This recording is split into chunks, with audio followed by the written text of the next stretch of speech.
The second season of Paramount's Halo is currently playing on Paramount Plus, so we thought it was high time this channel talked about Season 1. Before we do though, I must openly admit my bias in looking at this project.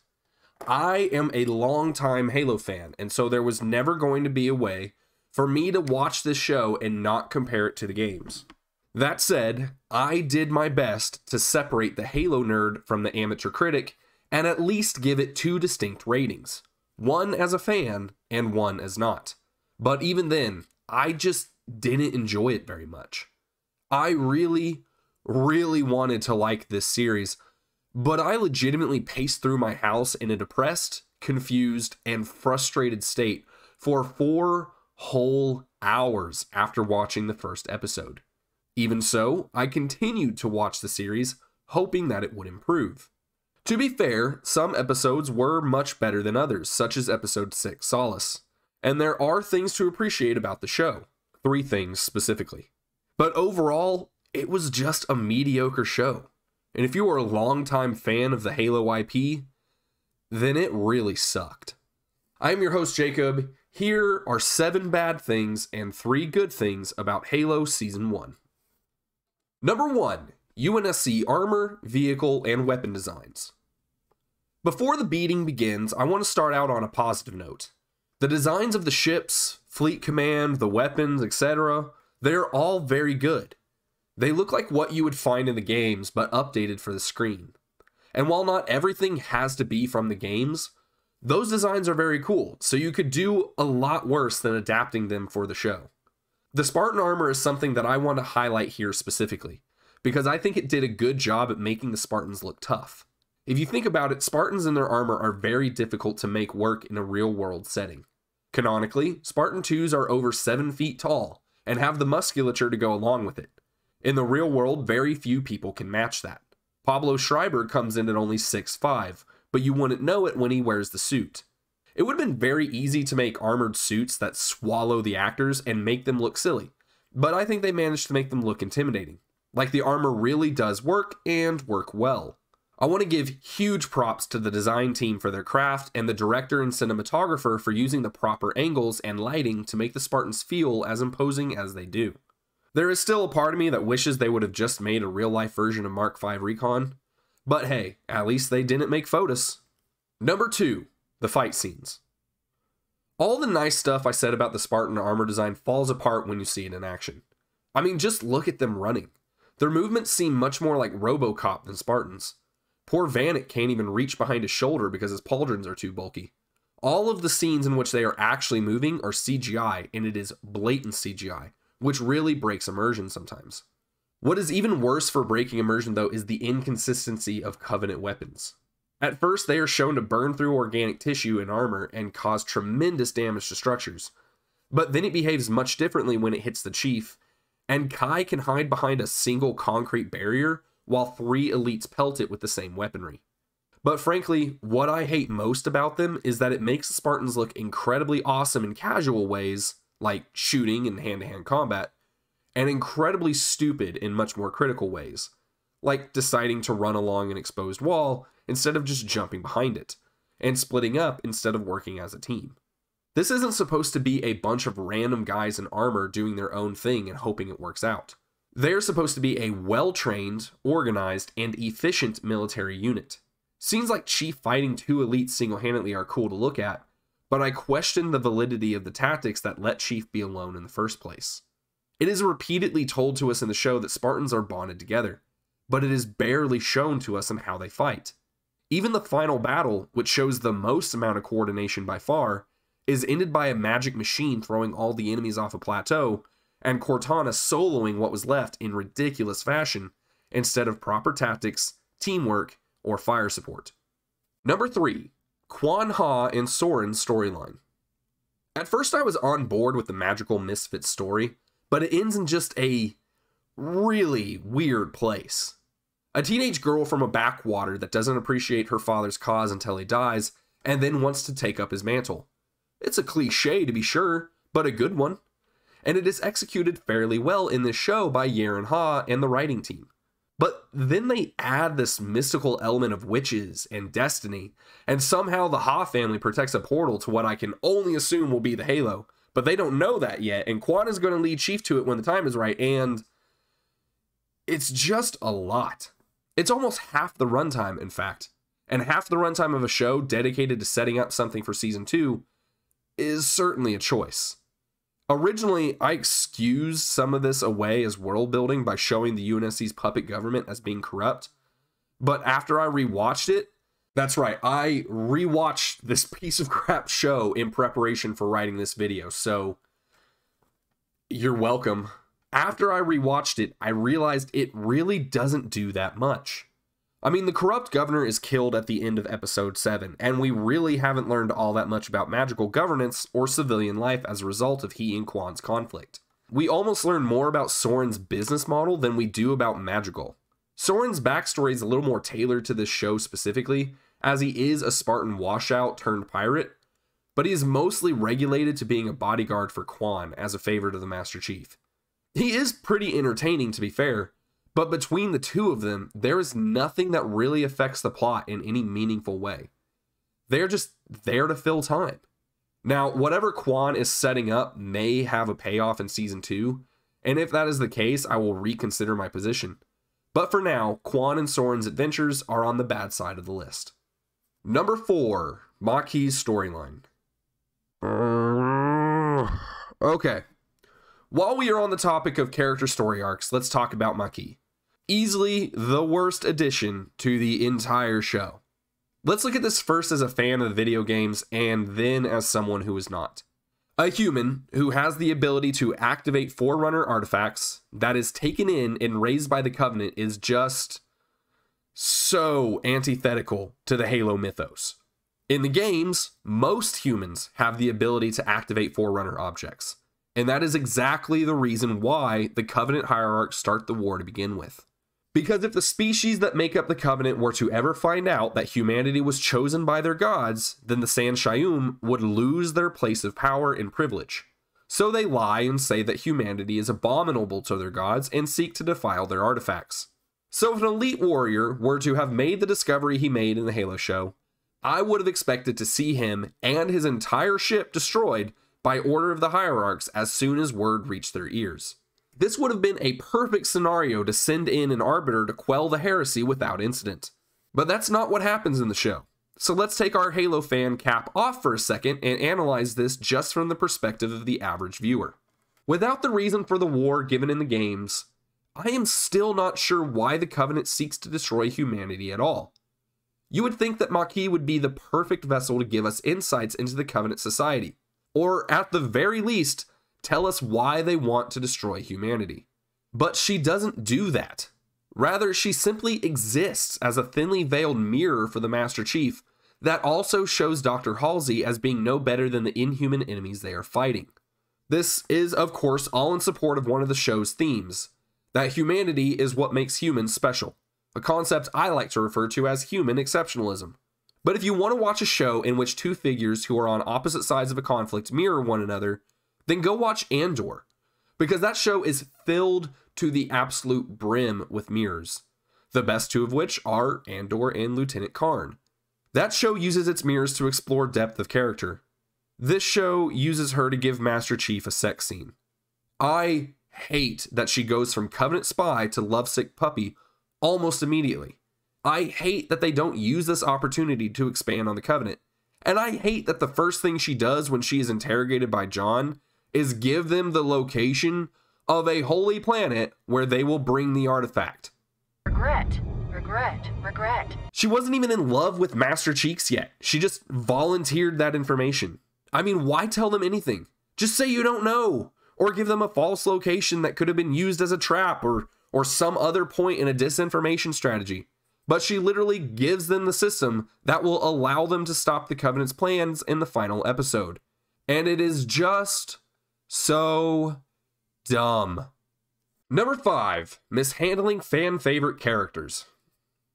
Where Maki was a new introduction to the show, several characters are longtime members of the mythos, such as Dr. Halsey, Miranda Keyes, Jacob Keyes, Admiral Parangonsky, Admiral Hood, and of course Master Chief. Halsey is much more sociopathic than her lore counterpart because they need her to be the villain of the season. Admiral Parangonsky starts off by being calculating, and then tries to send a fleet to rescue a planet that was very clearly lost. Admiral Hood, the gallant naval officer archetype from the games, is shown being just as politically shady as Halsey is, and as shady as Parangonsky should have been. And I hate to say this, but Chief is close to Mary Sue territory. But the two biggest problems I had were with Jacob and Miranda Keyes. And before I go into why, I want to say that I don't blame any of the actors for this at all. I think they all did a great job at the tasks they were given, but the writing of the characters was a mistake. Captain Keyes in the books is a tactical genius, and someone who the Spartans, Marines, and superior fleet officers respect tremendously for both his valor and professionalism. After saving the lives of many ODSTs, he was given a tattoo and told to show it to any trooper, anytime, if he needed their help. He is the ideal of what a naval officer should be. Dr. Halsey even had him removed from the Spartan 2 project before the children were kidnapped because she didn't want him tainted by what she was going to have to do. But one of the first things we see this version of Keyes do is explain to Miranda Keyes that sometimes teenage girls just have to be executed. Hard calls must be made in war, but this version is just a little too comfortable with blurring the lines. He does start to resemble more of the man we know towards the end of the season, but changing him from gallant captain to Oni Spook was hard to see. But the absolute worst thing they did was change Miranda Keyes.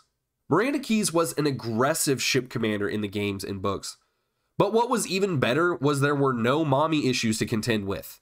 Yes, she still had resentment for her mother, but mostly she was proud to be her father's daughter, even changing her last name from Halsey to Keyes. I love the confidence that is Commander Keyes in Halo 2, and the chip on her shoulder that pushes her to excel. In the show, though, she is a scientist in direct competition with her mother, and she is just a bit too much of a moody teenager for me. I think the role of rival to Dr. Halsey would have been much better suited for a different character. Someone like Dr. Tilson from Halo 4, or Colonel Atkinson from the books, or come up with a new character to rival Halsey. But please, leave the absolute Chad of Commander Keyes alone. She is already the character she should be. Number 6, Kai. Kai still suffers from being a bit too emotional for a super soldier, but that is due to the problem of the emotion-killing pellets, which we will discuss in a minute. If you look past that, she is just entertaining. She is the only Spartan shown to be able to hang out with the Marines. The sister dynamic between her and Miranda Keyes is one of the few redeemable things about Miranda being in the show, and I love her being able to point out how the Spartans are more than just meatheads. She is almost more of a Spartan than Chief is in the show. When push comes to shove, she makes the hard choices, like killing Maki. It's not something she wanted to do, but it was the right choice in that situation. Other than being overwhelmed emotionally in episode 5 and stopping in the middle of the fight with Halsey to yell at her instead of just forcing her ship to the ground, she is what all the Spartans should have been in the show.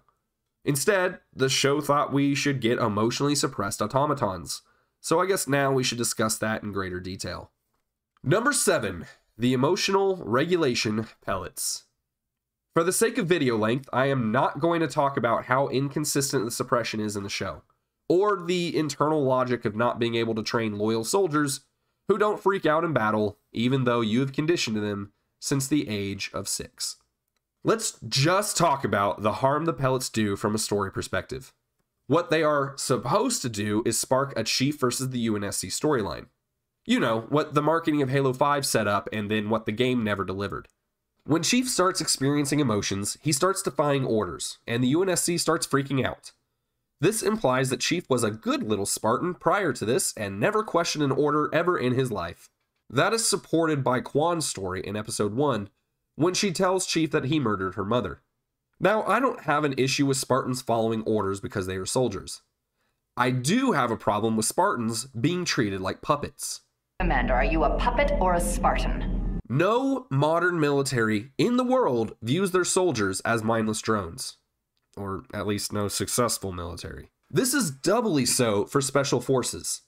So when the implication is given that the UNSC wants robots instead of soldiers, it just really flies in the face of Spartans being super soldiers.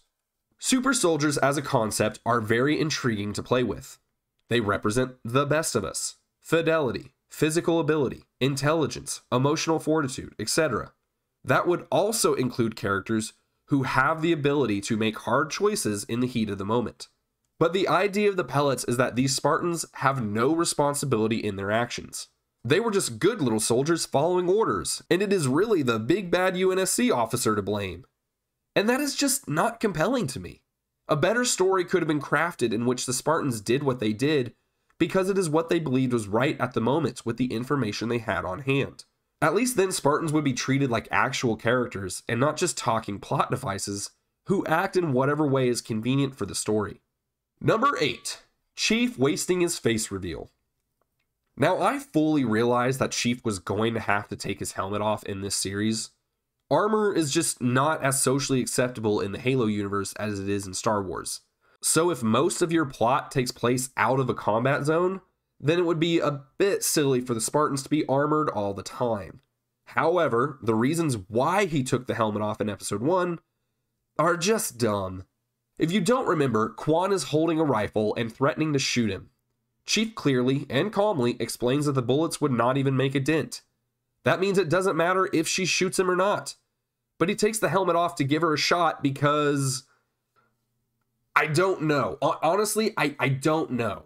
The only thing I could think of is that he needs her to trust him. But he really doesn't. I mean, think about it. He is safe in that armor.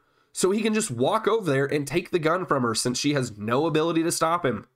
Or he can just let her fire the entire magazine into him and start the conversation over when she realizes she has no choice. In fact, I kind of wish that was what we got. I think it would be funny if she unloaded into him and then he just asked her if she feels better. But if the weapon poses no threat to him, he doesn't even have to take it. He can just go about his business and explain the situation to her. The situation is this, you scared teenager with a gun. You cannot hurt me, but if we don't take control of this craft before we get to Reach, then the Marines there will execute you without due process. So you can either help me take the AI pilot offline and save your life, or you can keep pointing that gun at me until someone shoots you in the back. What will it be? That's it. That's simple. Both characters could have come away looking like rational adults who have a vested interest in their own survival. And the face reveal could have been saved for a more compelling moment. Even waiting to episode 2 would have been better as a sign of respect to Saurin. Instead, we got this. Number 9. Mediocre military sci-fi. I am fully aware of my biases regarding this show. I really am.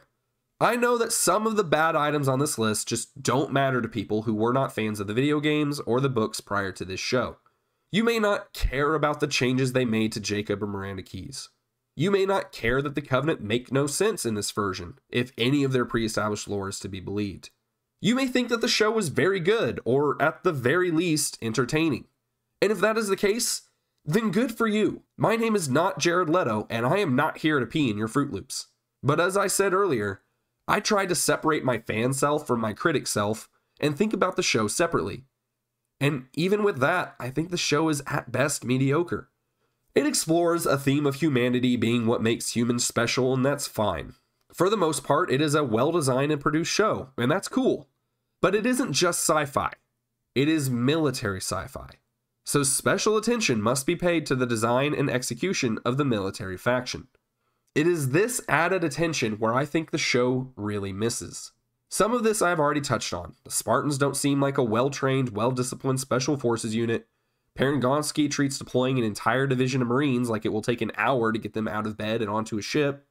The UNSC treats its most special unit as if they are robots instead of giving them the trust that comes with a lot of training and experience. But there are a few things that are a bit more subtle and give the impression that someone writing for the show didn't give a lot of thought to military matters. And again, for the sake of the video length, I am just going to briefly touch on some of them instead of going into grand detail. There's a scene in which an arrested chief is being walked into the military base in episode 2, flanked by formations of Marines on both sides of him. What are they there for? If Chief tries to run, anyone who shoots and misses is going to hit a Marine on the other side of the formation. And anyone who isn't on the formation's front line is going to shoot the man in front of them. Are they going to physically restrain him if he runs? How many men would die from being crushed by the mosh pit forming around them? In episode 5, the UNSC set up a camp on a planet while they dig for a keystone artifact. The problem is, it is not a very good camp. In fact, it is basically the worst prepared military I have ever seen. Or at least I had ever seen. I'm just going to list these problems off. No firmly established defensive perimeter. Heavy machine guns all facing in towards friendly positions. No anti-air defenses. Not even man-portable air defenses. Using a repurposed colonial vessel as orbital support. Keeping that orbital cover so close to the planet that it is vulnerable to starside intercept. And before I move on, I want to acknowledge for my fellow Halo fans that the heavy machine guns are technically classified as an anti-air weapon in the games. But let's be honest, there are much better options than this. I could talk over other problems that come up in later episodes, but I think you get the point. If your military is effective, then you get a big gut punch when they lose. If their tactics and strategy are sound and they still lose, then it shows just how big of a threat the enemy is. But here they just look incompetent in either planning or execution or both. And if you have a weak military in military sci-fi, then you have weak military sci-fi. Number 10, expanding the audience.